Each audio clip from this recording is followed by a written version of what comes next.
Fire away. I think you told Tom last night you kind of got a better picture of what you guys need to do better. So some specific areas. What is like immediately fixable or fixable like over the next couple of games that? Ooh, immediately fixable. Well, relatively immediately. Yeah, no, and listen, we're not. It's not triage where we have a bad team. We have a really good team. We didn't play particularly well, and so there's a lot of things that were a little bit anomalous where we just didn't play great, and certainly Georgia had some contribution to that. So it's. We're continuing to work on the glass right now. That's been something that's, it's interesting because we had been one of the top defensive rebounding percentage teams in the country, and that's kind of bit us a little bit. And so we're rethinking some approaches there that we hopefully will see immediate progress on because we've been really good, right? We got to be good in this league right now with the physicality and the way this is being played. We've been really good in terms of ball protection. I think we've been number one in the country. I think we're close, and so I don't think it's reinventing the wheel for us on the ball protection side. We just didn't do it well, in this game. And you take 3 offensive fouls that were interesting, and then you take some. And actually more than that, just because of the wedging fouls, the offensive rebound fouls, and so, the biggest contributor to our turnovers was actually the whistle part of the game, right? That we're trying to figure out. So, there's certainly areas that we're going to continue to grow and fine tune, but there's not a lot of total restructuring going on. Do you think guys need to get to the free throw line more? Like for the year, Kobe's been 8 and Jackson's 24. Yeah, it's hard to trick up Kobe Bray. He's the number 1 most efficient player in the country. So sometimes you don't want to mess with that too much. But anytime you get to the free throw line, it's really good. It's helpful for us. We have 3 guys that are in the top, I think 200, 250 in the country getting the free throw line. So guys do that well. But getting the free throw line is an advantage, but there's always a cost in getting to the free throw line. There's a heavy cost to getting the free throw line, and there can be an efficiency cost. There can be a space cost. You also, getting to the free throw line means you have to at some point put the game into the official's hands, which is a very, very dangerous, inconsistent space to live in. That's not taking a shot at the referees. It's just that you're taking the game out of your hands and trying to put it in someone else's hands, and that's always just a complicated issue. So certainly as a part of the game, it's really important. Our style of play is never going to lend itself to us being, we're not striving to be the number 1 free throw shooting team in the country in terms of attempts, because I think the cost of that is too high. But we'd like to have a presence there for sure. Mark, in your coaching career, have you had a team that maybe wasn't physical enough, and did you have to do something mid-season to get your team to be more physical? And do you think this current team you might have to do something like that? Yeah, I think everybody's trying to be more physical. I don't think that's, I think that's kind of, it's one of the first things we reach for is probably the best way to say it. I think in basketball in general, and the physicality of the game is. It's an important part of what happens in the league for sure. The game always gets more and more physical in the league, and so our guys understanding, and there's also a part of understanding where you can be really, really physical and where you can't, right? And that's part of our determination. There's a lot of facets of that. One is just like the physics aspect of it, of having a low center of gravity and kind of being the hit first guy and a first hit and a second. There's all the schematics and the skill of it, and then there's also the mentality of it and the IQ of it. The mentality of it is kind of this aggression side of it, where you're always thinking about contact, and then the IQ of it is understanding when. And where it's appropriate and where it can be utilized and where it's important. And so all 3 of those levels are places where you kind of are where we're, learning the game, studying the game, trying to implement the game, and it'll be a really important part of the game and league, and our league, and everybody's league. That's what league play is. What you talked about after the Ohio State game was that default when things go rough, or maybe when shots aren't falling. There's been a lot of talk about that even after the last game. Yeah. What do you think at this point in the season you have to do to maybe get that default away from, you said, somebody trying to take it into their own hands Yeah. when the going gets tough, especially on the road? Yeah, that's one of the things that's not an easy answer to. That is, when you start talking about trust and belief, not in each other. Our guys trust and believe in each other, but when you start talking about trust and belief in where you go for answers, that's a process that everybody is trying to find, and it's not a matter of not being able to find it. I mean, our guys have found it a lot this season. Like, there's been a whole lot of trust and faith on this team where we've gone to the right well, to find answers in the biggest games that have been played all season, right? But being able to get there every single time is part of the challenge, right? At the end of the year, it's, can you get there 6 straight games? Can you go to the right space with all the different distractions and different vibes? Can you keep going right to the same place and keep trusting over and over and over again? And so that's kind of the space we're living in right now, is how consistently can we be in the right spot on the floor? How consistently can our faith be placed in the right space? How consistently can we tune out all the distractions that happen around the game and kind of be locked in just to the moment? We're fully capable of doing it. We've done it at the highest level. We've done it pretty consistently, but now can we do it every time? And that's what every team in this country is striving for. It's like what percentage of the time can you be in that space? What do you know about Mississippi State and what they present to you? They're good. Woo, they're good. They're really good. And we have to, you just clip and paste that onto the next game too, whatever team we ask. His team's really, really talented. They got an elite level scorer, playmaker in their point guard. And his number 12 is a real talent. He's been doing it for a while. He's really, really dangerous. They have a really unique piece in their starting 4. Is very much a Draymond Green vibe. He's a really terrific, creative passer. He's got an unbelievable sense of space and time away from the ball. You can see cutters. He can pass off the bounce. He can be really aggressive to the rim. He plays like a really, really big point guard. And so he's a unique piece for them. They're really aggressive. They're a high turnover forcing team. They're really aggressive on the glass. They're a top 30 team on the offensive glass. It's kind of the bio of everybody in the SEC. I know Coach Jans really well. He's a terrific coach. He's done a great job, and so it'll be in a venue that's going to be a terrific spirited venue. So it'll be a great challenge for us. Mark, as a coach, there's consistency in the 3 losses that you guys have had. Is that easier to coach and say, hey, this is what we have to work on, or is that harder because it's more potentially like a habit that they, I know Dylan said they fall into, Yeah. but that consistency, is that something you're worried about, or is that easily fixable? Well, we love trends as coaches, right? You love trends because trends are easy to attack. And there have been some trends in the 3 losses, but the trends get a little bit more murky when you include the wins, because some of the same things have happened in the wins, right? So that's when it gets really interesting. But yes, for sure, we love trends. I love all the trends except for any trend that has to do with L's, right? So, but that's what you do. Like, we're pattern seekers. You want to go find patterns. You want to go things that rear their heads more than once, because those are easy to.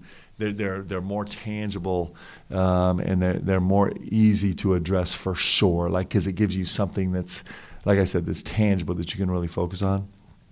And so, we love those, and we also love taking things.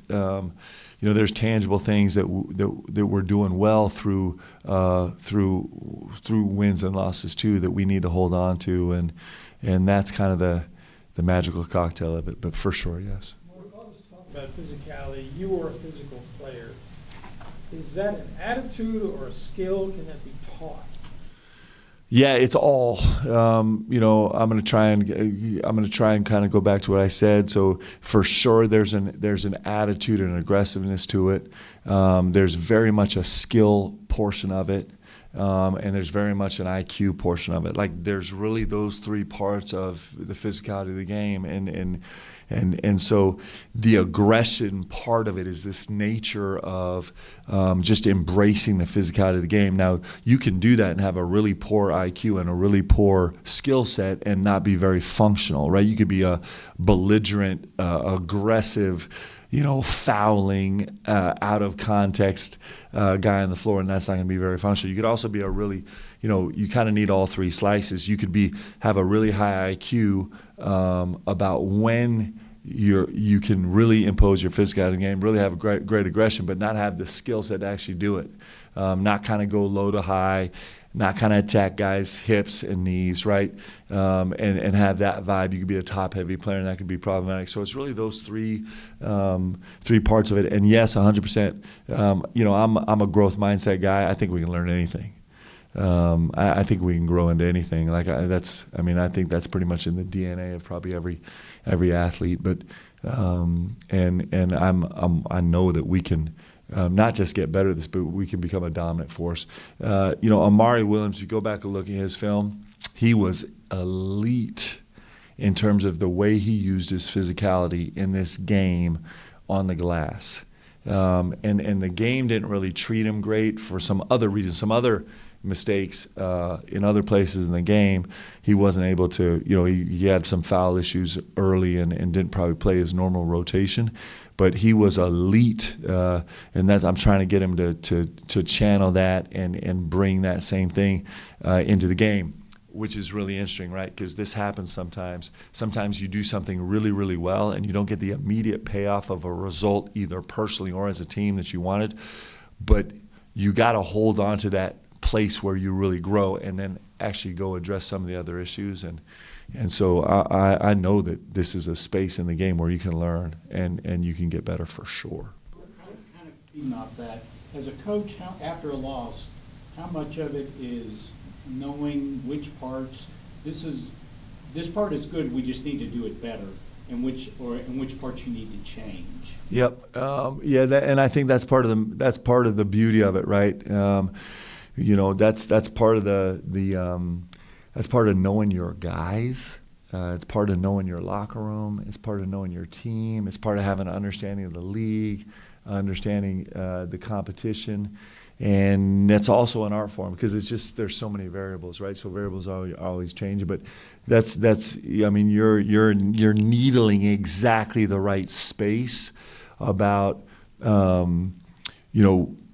what do you want to really push forward on because you're going in exactly the right direction, and then what do you want to manicure around it? That's actually the beauty of coaching. That's the beauty of the dynamics of a team. So there's not an easy one-line answer to that because it's super artistic, I think. Along those lines, what's kind of the balance of Ortega playing off 1 foot as opposed to playing off 2 foot and not kind of holding him back from what he's good at, but also making him more efficient? Yeah, it's both, right? It's both. I had a great mentor at BYU, Keith Vorkink, who was talking to me, and I was trying to find resolution to an issue. I was trying to resolve an issue. I wanted it to be clean and neat and finished and tidy and put a little bow on it, right, and set it aside so I could move on to the next thing. But I was having frustration because I was being pulled 2 different directions really hard. And so Keith sat me down and we were just talking about it. He's like, hey, in fact, he said this to me. He's like, we didn't bring you here to find the resolution. We brought you here to live inside the tension and move forward inside the tension. And so what we want as human beings is we want this satisfactory, tied up in a neat little bow so we can move on to the next thing. But actually, when you're trying to do things at an amazingly high level and you're really, really digging into the details, you actually probably don't want to swing too wide either way because you're going to lose some of the magic of it. So your question is really good. And the truth is that with Ortega, we're going to bounce back and forth and back and forth and back and forth. We're going to kind of fight ourselves to try and what we're going to try and do is we're kind of bouncing between 2 walls, and we're not going to go stick to one wall that's always universally this is 100% the answer, or not swing wide where this is always universally 100% the answer. What we're trying to do to get visual with you is we're trying to like just narrow these parameters where we're still going to bounce between the two walls, but our accuracy is going to become a little bit more higher percentage, if that makes sense. So there's times when Ortega has got an angle and where he's got to go finish off 1 foot, and he's actually made some great plays against Georgia. There's some times when he races in there and he makes a play off 1 foot. It's like, oh, this was a hard one. We should have that one back. And so that's the decision-making process. If we could, the game would lose some beauty if you could forecast it 100% of the time. It's making live reads, and he's actually getting better and better at it. He's still, he's still in the top 7 percentile as the most efficient players in the country. He's more efficient than he's ever been before by far, and that's not because he's only landed on one side hyperbolically, but it's because he's narrowing the two walls, still bouncing up against them. There's still going to be some things like, oh, I wish I could take that one back. But, that's what essentially playing off 2 feet helps you do, is it gives you longer to make a decision. But he's also really explosive. He can make plays off 1 foot, and the right answer is making the right decision between those two things more often, and he's doing a good job making progress there. Super cool, actually, but very frustrating. It's like growth is. How important is it, and how much do you guys emphasize maintaining positive body language, especially when shots aren't falling or there's a call the guys are not in love with? Yeah, I give my guys like a B-ish in terms of us coming fresh. We talked about it all game in the second half. Can we come back to the next play fully fresh, fully engaged, full heart, right, clear mind? And that is a challenge for every single athlete. Like that's one of the great challenges that you face in athletics. And I thought our guys were good. We just finished another film session with our guys, and one of the best plays of the whole game for us was 1:03 left in the game, and things are, it's just been a mounting frustration after frustration after frustration. And Ortega, gets to the rim and has a layup and then has a tip and misses them both and ends up on the floor and the ball's out of bounds. And Brandon Garrison, young, beautiful Brandon Garrison, runs all the way from outside the three-point line, sprints across the floor to pick him up with the 1:03. With all the hard, bad stuff going on, those are the moments where you're like, okay, let's go. Like this is the stuff that you build off of, that you continue to, those are the things where you hold on to. You're like, okay, like the ingredients are there. We just are going to play better.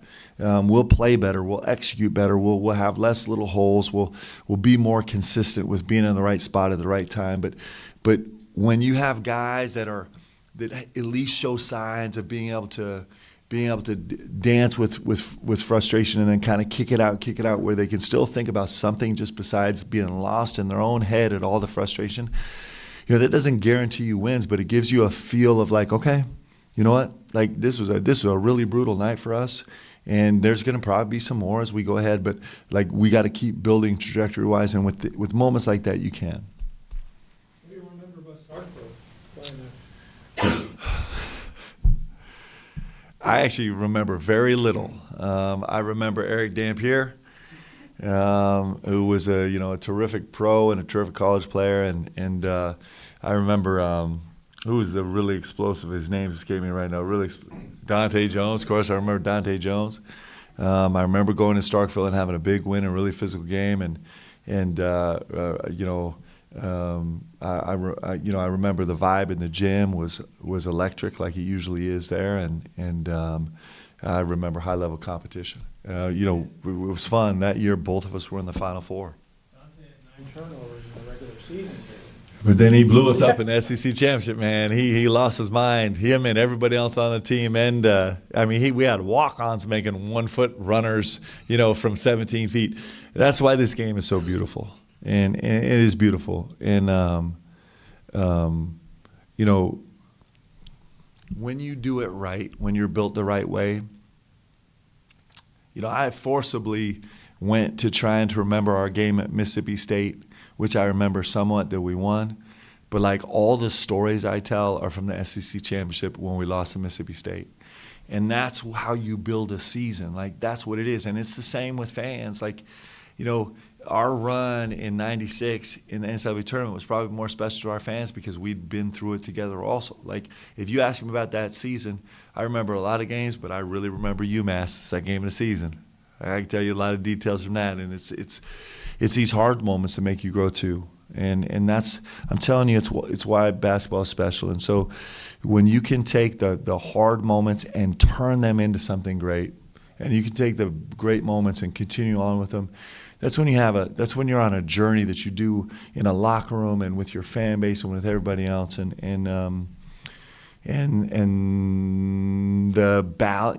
outcome hangs in the balance the whole way, and that's why it's so fascinating. And so I do think we have a group that's capable of doing that, and I think we have tremendous resilience and tremendous resolve, and I think the guys have shown that a bunch this season already, and now we're facing the biggest challenge we have all year on Saturday, going on the road for this game, and man, let's go roll it out and see what we can do. Let's go, baby. We know the threes are either going to go in or not, but how do you feel like you guys are doing from two in your eyes, and how can you get that? Yeah, I think we've been really effective from two. I actually liked our rim possessions a lot in this game. Obviously there's always exceptions. I feel like, I was a little disappointed. We were down to 29 assist opportunities and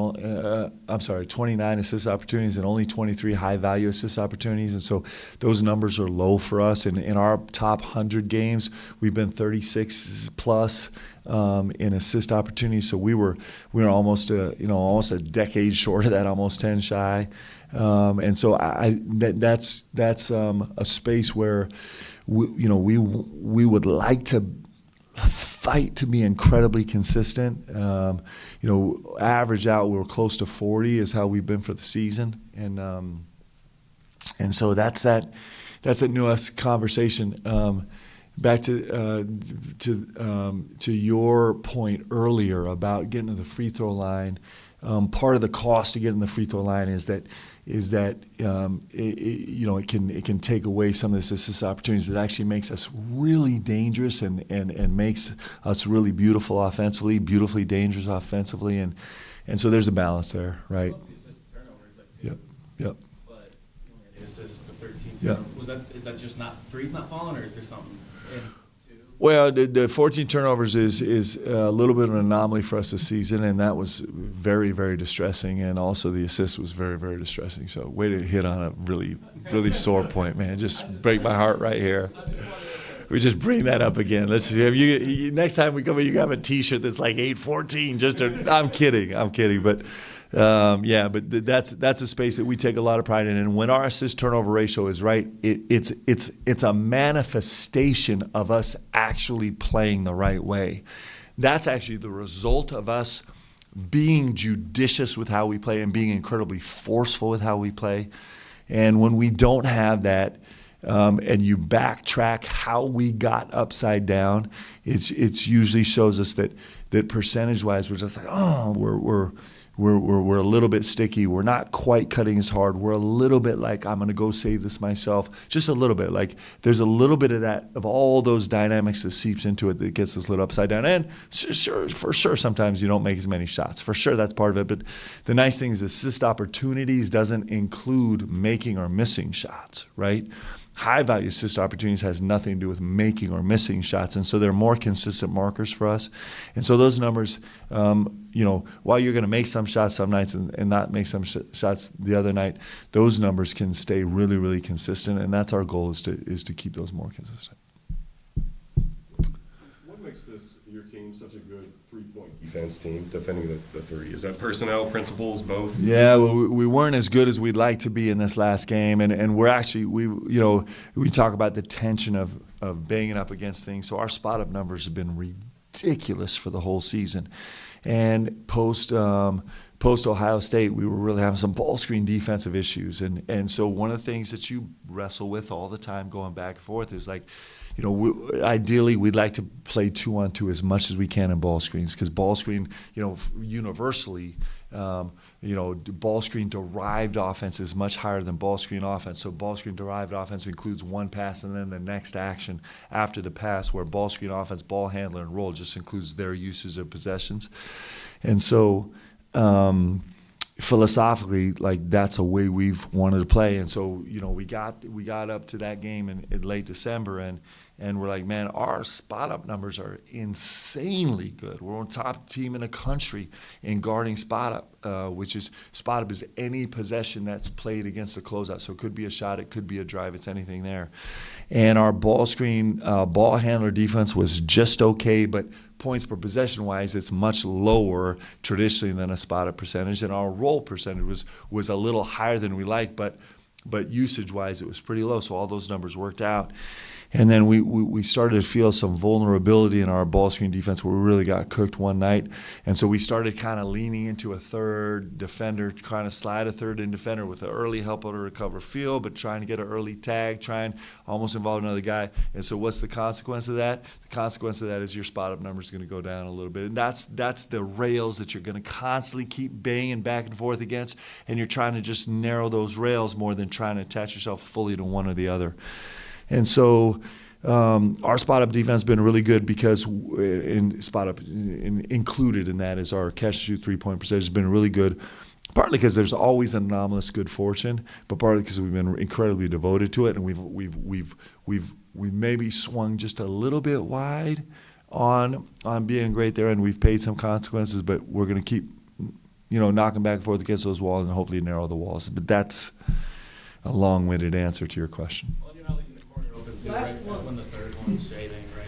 Well, it could be anywhere. It could be anywhere. Sometimes it's a down week where the next pass is the pop guy, right? So it's the fun part of the game, right? It's the part of the game where this game would be super easy, and you guys all know, I'm not telling you anything this game would be super easy if you could just say, hey, we're going to do this and this and this and this and this and this 100% of the time, but then we'd all be bored and none of us would be here. And so it's a really fun, like data-driven, nuanced, field-driven part of the game that's fun, and we have a group that's really invested in kind of like we want to explore this game, man, and we want to know this game and learn this game, and our guys are well on the way of trying to do that.